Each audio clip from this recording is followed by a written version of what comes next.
Merhaba arkadaşlar. Birkaç ilmek YouTube kanalıma hoş geldiniz. Bugün sizlerle beraber bu görmüş olduğunuz Laura şapka modelini yapacağız. Çok güzel, çok şık bir bere şapka. Ben örmüş olduğum bu şapka 1 yaşa uyumludur arkadaşlar. Siz de bu ölçülerle ve söylemiş olduğum ipin kalınlığında örerseniz 1 yaşa uyumlu olacaktır. Bu şekilde bakın, şöyle göstereyim. Arka kısmımız bu şekilde, rüzgar gülü gibi. Ön tarafları, ara tarafları bu şekilde önümüzde böyle fırfırlı. Evet, dilerseniz ipimizi, şişimizi alıp hep beraber örmeye başlayalım. Evet arkadaşlar, ben şimdi ipimi aldım ve şişimize toplamda 9 ilmek atarak başlayacağım. 3,5 numaralı şişimle 2 3 4 5 6 7 8 ve 9. Evet, 9 ilmek attım. İpimi bağlıyorum ve bu taraf arkadaşlar örgümüzün arka yüzü oluyor. Şimdi örgümü arka yüzden hiçbir işlem yapmadan bütün ilmeklerimi haroşa olarak örüyorum.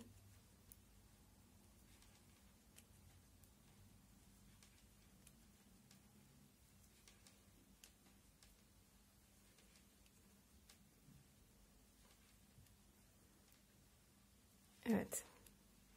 Bütün ilmeklerimi ördüm. Şimdi örgümün ön yüzündeyim. Dediğim gibi örgümüzün arka yüzünde hiçbir işlem yapmadık. Bütün artırma işlemlerini örgümüzün hep ön yüzünde yapacağız. Şimdi arkadaşlar, her zamanki gibi ilk ilmeğimi örmeden alıyorum. Bir tane doluyorum. Bu sefer artırmaları arkadaşlar delikli yapacağımız için dolayarak artırma yapıyorum. Bir örüyorum, bir doluyorum. Bir ördüm, bir doladım. Bir ördüm, bir doladım. Bir ördüm,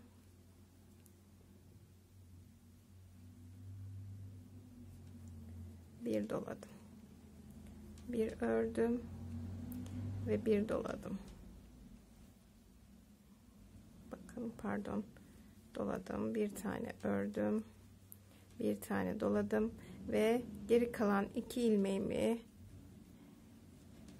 örüyorum. Evet, ilk artırma sıramızı bu şekilde yaptık. Örgümüzün arka yüzünde bütün ilmeklerimizi haroşa olarak örüyoruz. Artırdığımız ilmekler de dahil arkadaşlar. Evet, bütün ilmekleri arka yüzde haroşa örgü olarak örüyorum. Örgümüzün arka yüzünde hiçbir işlem yapmıyorum. Sadece artırmalarımı hep ön yüzde yapıyorum arkadaşlar. Evet, ilk artırma sıramızı tamamlamış olduk bu şekilde. Şimdi ikinci artırma sırasındayız. Yine ilk ilmeğimi örmeden alıyorum. 2 tane ördüm, bir tane doladım. 2 tane örüyorum ve bir tane doluyorum. 2 tane ördüm, bir tane doladım. 2 tane ördüm, bir tane doladım. 2 tane ördüm, bir tane doladım. 2 tane ördüm, bir tane doladım. 1 tane ördüm, bir doladım, son 2 ilmeğimi de ördüm. Evet, tekrardan arka yüzüne geçiyoruz. Yine dediğim gibi bütün ilmekleri arka yüzde haroşa örgü olarak örüyorum. Arkadaşlar, bütün videolarımda da dediğim gibi ben haroşa örgüleri düz örgülerden oluşturuyorum, yapıyorum. Siz haroşanızı ters örgülerle yapıyor olabilirsiniz. Hiç fark etmez. Haroşa örgüyü nasıl yapıyorsanız o şekilde yapabilirsiniz. Ben şu anda düz örgülerle oluşturuyorum haroşamı. Evet.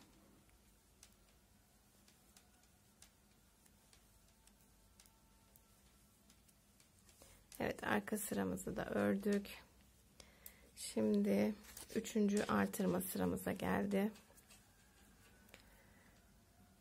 İlk ilmeğimi örmeden aldım. 1, 2 ve 3 ördüm. Bir tane doladım. 1, 2 ve 3 ördüm. Bir doladım. 1, 2 ve 3 ördüm. Bir doladım. 1, 2, 3 ördüm. Bir doladım. 1, 2, 3 ördüm. Bir doladım. 1, 2 ve 3 ördüm. Bir doladım. 1, 2, 3 ördüm. Bir doladım ve geri kalan 2 ilmeğimi de örüyorum. Evet, 3. artırma sıramızı da yapmış olduk.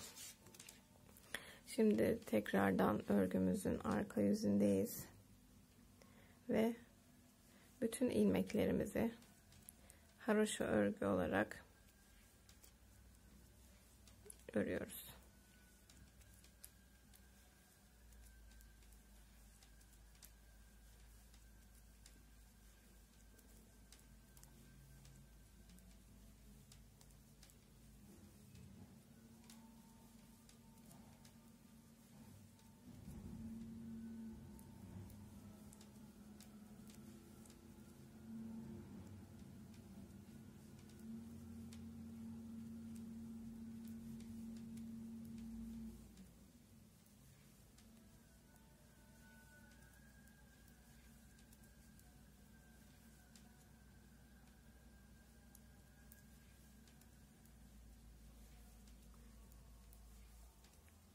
Evet, haroşa örgülerle arka sıramızı da bu şekilde tamamlamış olduk.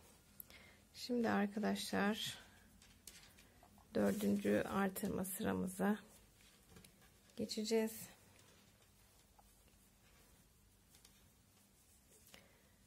Bakın, aralarda ajurlu aralıklarımız görünmeye başladı.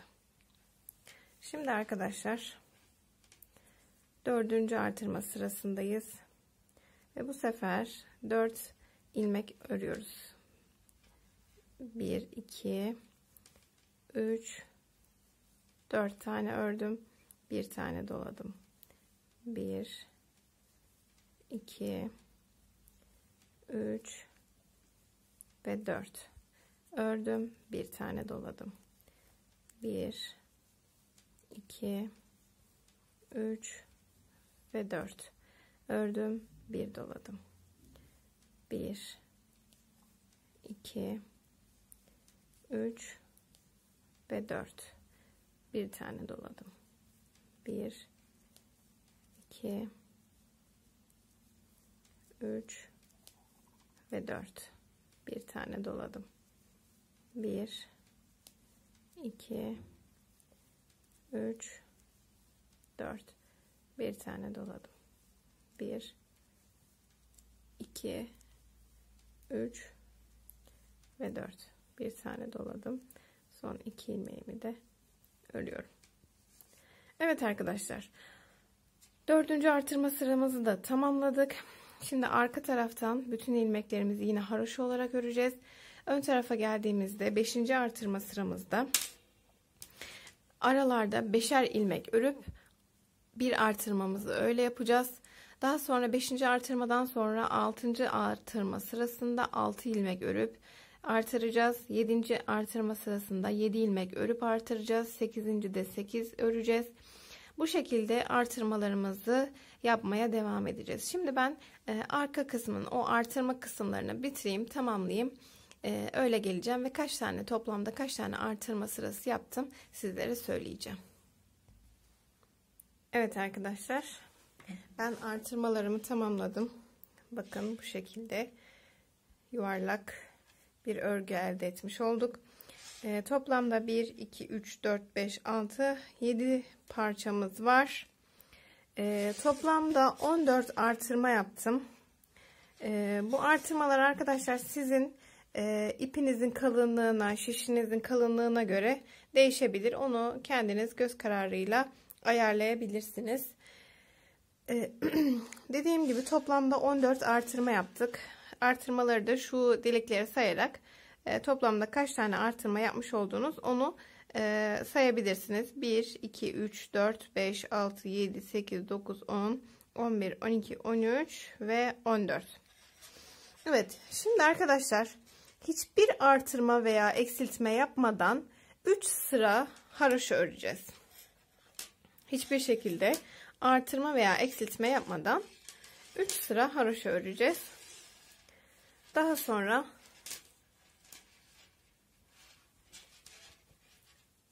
düz örgülerle devam edeceğiz. Evet, her zamanki gibi yine ilk ilmeğimi boşalıyorum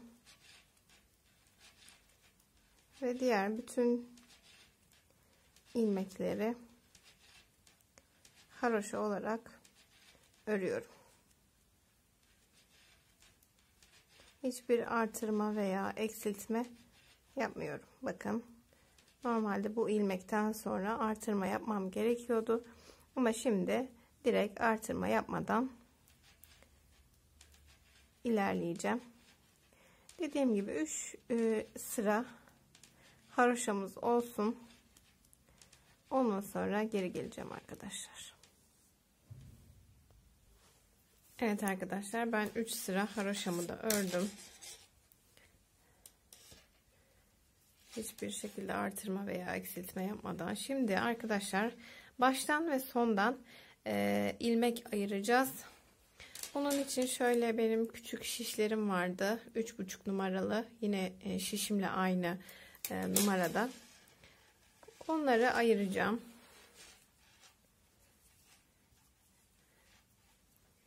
Şimdi başlıyorum. İlk ilmeğimi örmeden aldım. 1, 2, 3, 4, 5, 6, 7, 8, 9 ve 10. 10 tane ilmek tekrar sayalım. 2, 4, 6, 8, 10 tane ilmeğimi ayırıyorum. Ve diğer ilmeklerimi düz örgü olarak haroşa örgü olarak devam ediyorum. En sonunda da arkadaşlar yine ilmek bırakacağız, ayıracağız. Daha sonra ortadaki bütün ilmekleri örerek beremizi, Laura tarzı beremizi o şekilde tamamlayacağız. Şimdi sonuna kadar öreyim, ben kaç ilmek ayırdığımı söyleyeceğim arkadaşlar. Evet arkadaşlar, şimdi en sonda 2, 4, 6, 8, 10, 12 ilmeğimiz var. Şimdi arkadaşlar bu ilmekleri ben yine bu şişime geçireceğim. Sizin ilmek tutucularınız varsa arkadaşlar onlara geçirebilirsiniz. Daha rahat olur sizin örmeniz açısından. Şimdi buradan artık arkadaşlar bu ayırmış olduğum ilmekleri örmeden bu aradaki ilmekleri örerek şapkamızı yapmaya devam edeceğiz. Şimdi ön tarafı örerken düz ilmeklerle örmüştük. Şimdi arka tarafta ters örgü yapacağız arkadaşlar. Çünkü artık örgümüzün model kısmını oluşturmaya başlayacağız. İlk ilmeği örmeden aldım. Daha sonra sıra sonuna kadar bütün ilmeklerimi ters olarak örüyorum. Önden düz, arkadan ters örgü olarak toplamda 6 sıra öreceğiz. Yani şapkamızın ön taraftan görünüşü 6 sıra düz örgü öreceğiz. 6 sırada yani toplamda 3 sıra oluşacak. 3 sırada haroşa öreceğiz. 6 sıra düz görünecek. 3 sırada haroşa olarak görünecek. Evet, şimdi ben örgümüzün arka tarafında olduğum için ters örgülerimi örüyorum.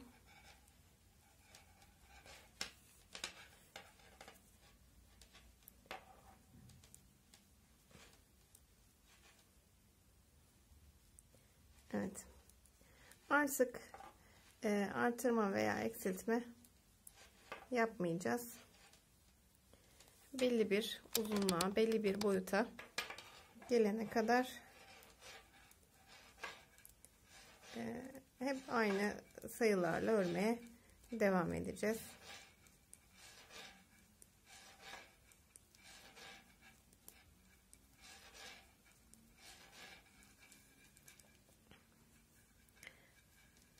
Evet, bu kenardaki şişlerle örmek birazcık daha zorlaşabiliyor. Ama şapkamız gerçekten çok cici bir şapka. Kolay, bir günde rahatlıkla bitirebileceğiniz bir model.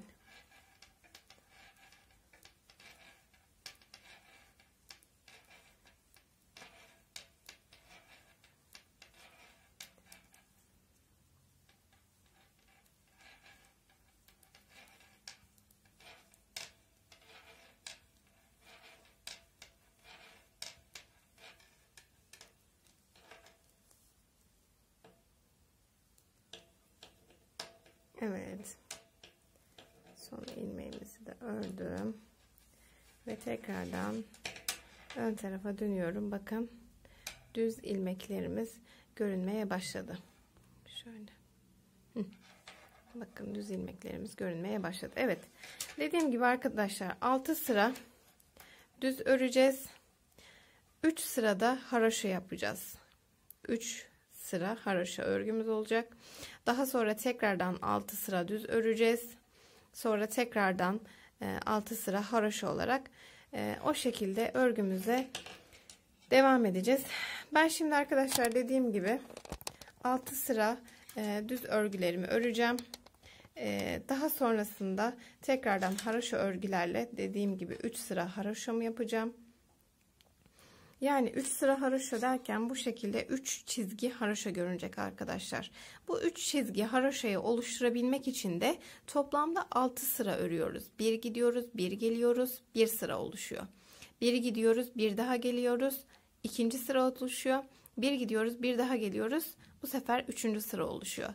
Yani bu düz örgülerde ördüğümüz 6 sıra aynı şekilde aslında haroşa da örmüş oluyoruz yani. Haroşa sadece az gösteriyor. O yüzden dediğim gibi 6 sıra düz öreceğiz. Bu şekilde 3 sırada haroşa yapacağız aralara. Şimdi ben yapayım. Belirli boyuta geldiğinde ondan sonra sizlerle beraber yapmaya devam edeceğiz. Evet arkadaşlar, ben beremizin orta ara kısmını ördüm. Bu uzunluk yeterli olacaktır. Şimdi size daha önce de anlattığım gibi bu artırmalardan sonra 3 sıra haraşo örmüştük. O haraşolardan sonra 6 sıra düz ördüm. Yine bakın 3 sıra haroşa, 6 sıra düz, 3 sıra haroşa, 6 sıra düz ve 3 sıra haroşamı ördüm. Şimdi artık ön kısmındaki o fırfır detayına geleceğiz. Orayı da yapmak için arkadaşlar artırmalarımız var. Şimdi artırmalarımıza başlayacağız.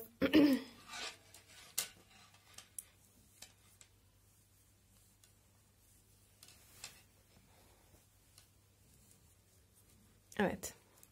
Başlıyoruz. Artık fırfır kısmımızı düz örgülerden oluşturacağız. Sadece uç kısmında da birkaç sıra haroşa yapacağız. İlk ilmeğimi boşaldım. Bir tane artırıyorum. Bir ilmek örüyorum ve bir ilmek artırıyorum. Bir ilmek ördüm ve bir ilmek artırıyorum. Evet, bir ilmek örüyorum ve bir ilmek gizli artırma yapıyorum arkadaşlar. Örgümüzün ön yüzünden artırmalarımızı yapıyoruz. Bu şekilde bir örüyoruz, bir ilmek artırıyoruz.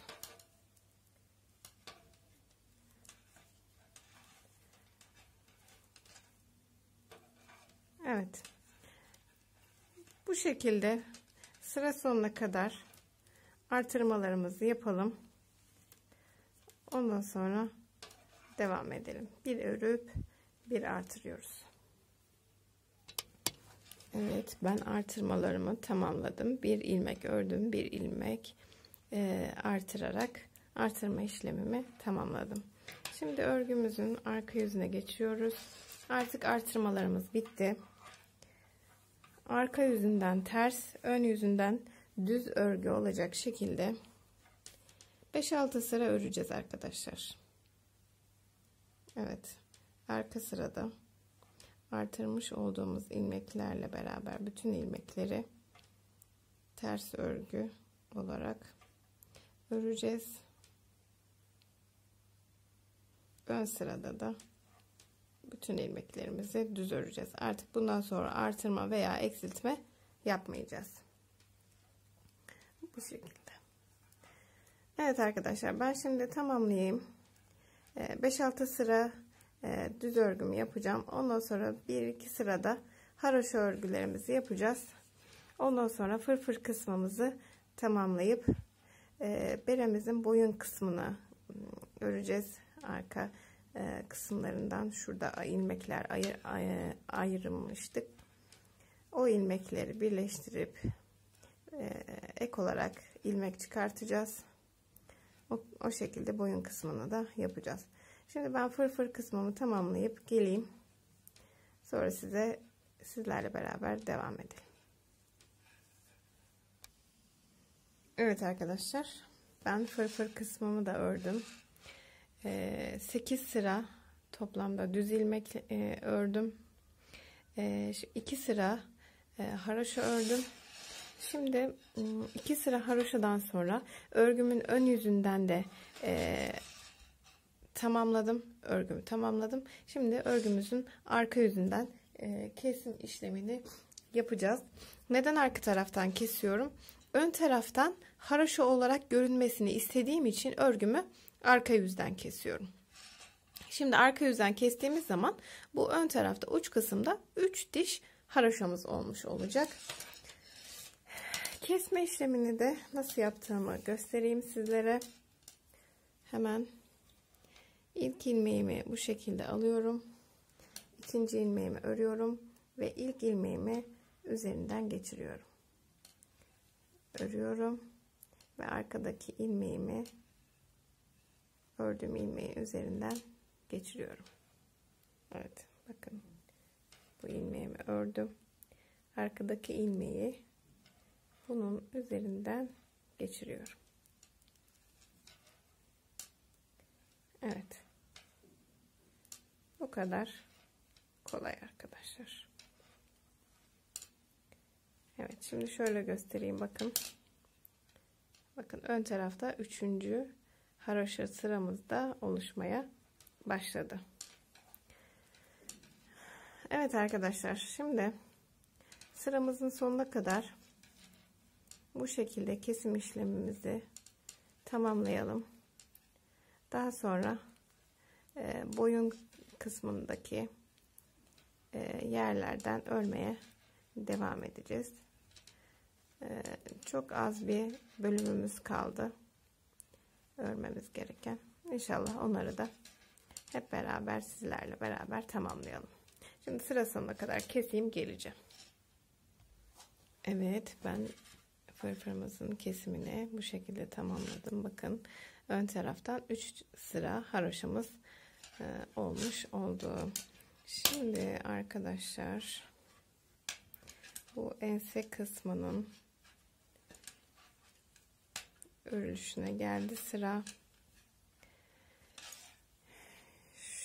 Şimdi şuradan bakın, bu fırfır kısmımızın tam bitiş noktasından başlayacağız. Bu fırfır kısmımızı içine almayacağız. Buralardan arkadaşlar ilmek çıkartacağız. Buradan başlayıp bu şekilde ilmek çıkartacağız. Daha sonra bu bu ilmeklerimizi de şişimize aktaracağız. Daha sonra buradan birleştireceğiz ve tekrardan buradan bu şekilde bu fırfırımızın ucuna gelene kadar ilmeklerimizi alacağız. Şimdi ben buradan hemen ilmeğimi geçiriyorum. Evet.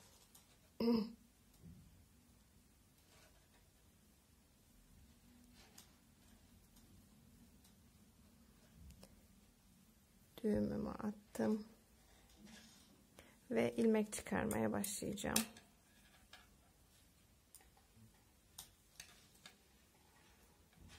Bu ilmek çıkarma işlemini arkadaşlar siz şişle yapamıyorsanız tığ yardımıyla da yapabilirsiniz. Bakın şu düz ilmeklerimiz var ya, hemen onların içine batıp oradan ilmeğimizi çıkartıyoruz.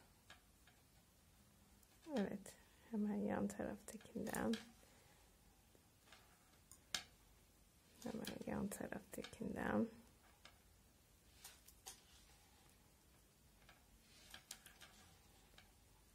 evet. Şimdi şu şişimiz de biraz engel oluyor.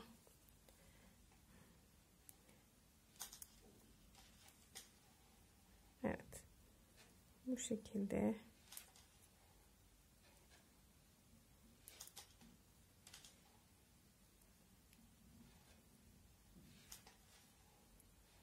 şişimize ilmek alıyoruz.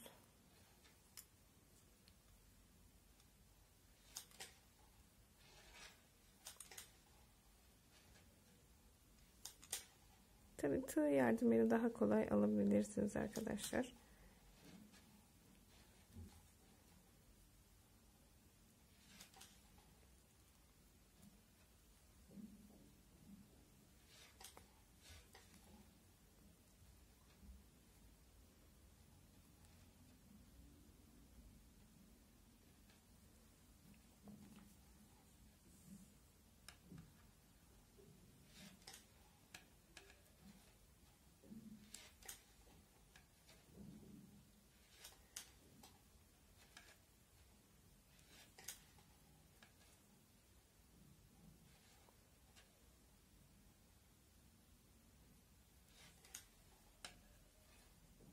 Şu aradan bir tane daha ilmek aldım.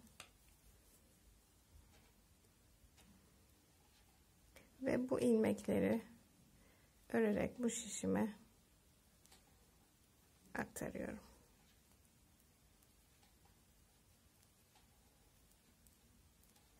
Evet arkadaşlar, bu şekilde daha sonra bu ilmeklerimizi de bu şişimize aktaracağız örerek. Daha sonra dediğim gibi buradan bu şekilde tam bu köşeye gelene kadar ilmeklerimizi alalım.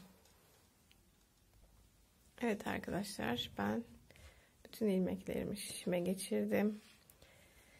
Bu kısmı da bu şişimizden örerek aldım ve daha sonra tekrardan ilmek çıkardım ve bakın fırfırımızın köşesine kadar geldim. Şimdi artık arkadaşlar bu şişimizde olan ilmeklerimizi hepsini toplam 3 sıra haroşa olarak öreceğiz ve bitireceğiz. Evet, dediğim gibi bütün ilmeklerimizi haroşa öreceğiz 3 sıra. Daha sonra kesimini yapacağız. Ben 3 sıra haroşamı öreyim, kesimimi yapıp geleceğim arkadaşlar. Dediğim gibi tıpkı burada yapmış olduğumuz şekilde öreceğiz ve kesimini yapacağız. Daha sonra beraber örmeye devam edeceğiz.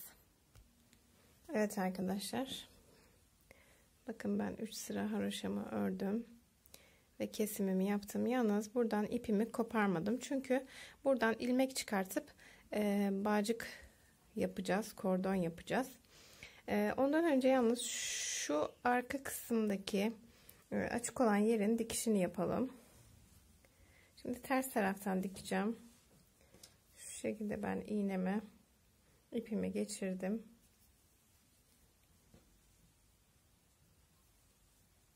İlk önce şuradan, şu köşelerden bir sabitliyorum. Şu şekilde ipin içinden tekrar geçiyorum. Çıkmasını engellemek için. Ve bakın arkadaşlar, karşılıklı ilmekler var. Karşılıklı ilmeklerin iç kısımlarından geçiyorum. Çaprazlamasına dikeceğim arkadaşlar. Bakın buradan geçirdim ve buradan geçirdim. Evet, ipimi tekrar bu tarafa atıyorum ve bu şekilde içinden geçiyorum. Evet. Daha düzgün olması için dikişimi bu şekilde yapıyorum. Ve sıra sonuna kadar hep bu şekilde dikeceğim. İlmeklerin karşılıklı olmasına dikkat edin. Kaydırma yapmamaya çalışın.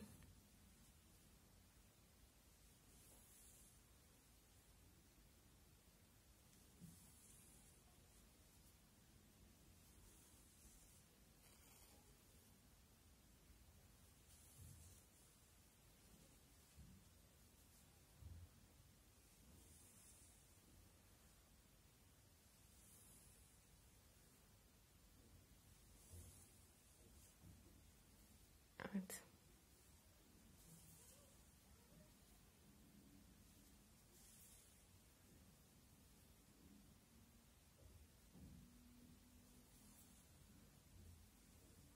Buradan tekrar bu şekilde geçiyorum.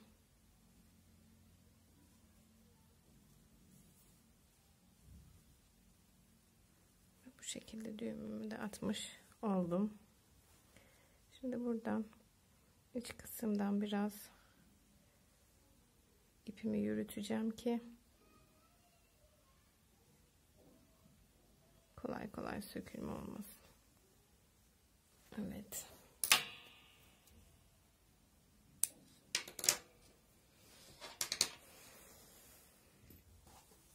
Evet, bakın çok düzgün bir dikişimiz olmuş oldu. Arka kısmı bu şekilde yuvarlak oldu. Şimdi arkadaşlar gelelim bağcık yapılışına. Şimdi ben sizlere şiş ile nasıl yapıldığını göstereceğim. Yalnız aynı kordonu tığ yardımıyla da yapabilirsiniz. Şimdi bir tane ilmeğim var ve 3 tane daha ilmek çıkartacağım. 3 ve 4. Evet. Şimdi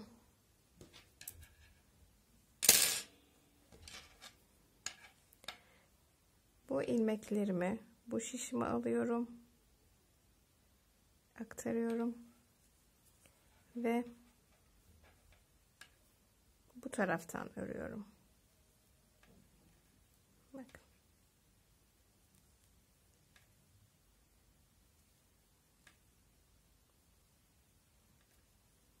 Evet.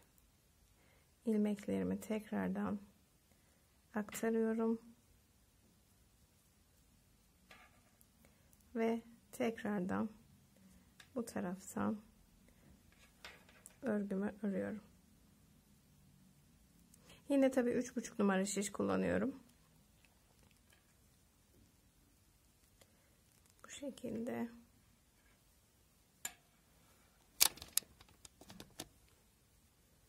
Tekrardan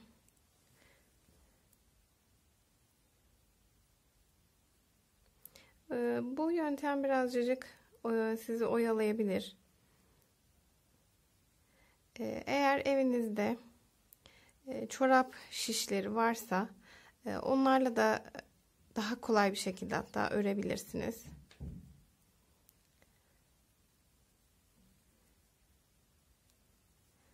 Bu şekilde örüyorum. Şimdi ben bu şekilde örerek gösterdiğim gibi istediğiniz boyuta gelene kadar örebilirsiniz. Dediğim gibi tığla da örebilirsiniz. Çorap şişiyle çok daha kolay bir şekilde örebilirsiniz. Çorap şişlerinin biliyorsunuz ki iki ucu da açık. O yüzden bir taraftan ittirerek şişinizi aktarmaya gerek kalmadan yapabilirsiniz. Ama benim şu anda çorap şişlerim olmadığı için bu şekilde yapıyorum. Böyle. Alışınca birazcık daha hızlanacaksınızdır. Evet. Bakın. Güzel bir kordon çalışması yapacağız. Şimdi ben istediğim boyuta kadar öreceğim. Daha sonra yine aynı şekilde buradan da bu kenardan da bakın şu ilmeklerden de 4 ilmek çıkartıp yine aynı şekilde kordonumu, bağcığımı öreceğim ve ondan sonra sonucu sizlere göstereceğim ve kaç santim olduğunu sizlerle paylaşacağım. Ben örüp geliyorum arkadaşlar. Evet arkadaşlar, ben kordonumu ördüm. Hatta iki tarafı da ördüm. Şimdi arkadaşlar en sonunda da 4 ilmek vardı. İstediğim boyuta gelene kadar ördüm ve 4 ilmeğin en sonunda hepsini bir aldım. Şimdi bu kestiğim ipi gizlemeyi de göstereceğim size. Buradan ortasından iğnemle ipi yürütüyorum. Herhangi bir yerden çıkartıyorum. Biraz gerdirerek çekip geri kalan ipi kesiyorum ve bu şekilde çekince bakın ipimiz hiç görünmüyor. Evet arkadaşlar, bu şekilde beremizi de bitirmiş olduk. Yapmış olduğum bağcığın santimi 27 santim uzunluğunda ördüm. Siz istediğiniz uzunlukta örebilirsiniz. Şimdi ben size ortadan uç kısma kadar olan uzunluğu söyleyeyim. 19 santim arkadaşlar. Bakın bu şekilde 19 santim beremizin uzunluğu oldu. 27 santim de demiştim. Bağcıklarımızı ördüm. Bu şekilde.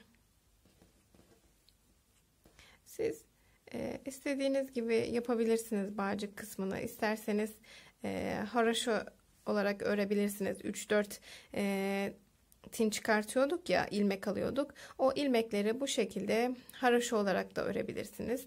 Ama ben bu şekilde bir kordon bağcık yapmak istedim. Evet arkadaşlar, Laura beremiz de bu şekilde hazır olmuş oldu. Beremizin boyutu 1 yaşa uyumludur. Beni izlediğiniz için hepinize teşekkür ediyorum arkadaşlar. Bir dahaki videomda görüşmek dileğiyle diyorum ve kanalıma abone olup videolarımı beğenir ve paylaşırsanız çok sevinirim. Sormak istediğiniz sorularınız olursa da yorum kısmına yazarsanız oradan size cevap vermeye çalışırım. Hoşça kalın.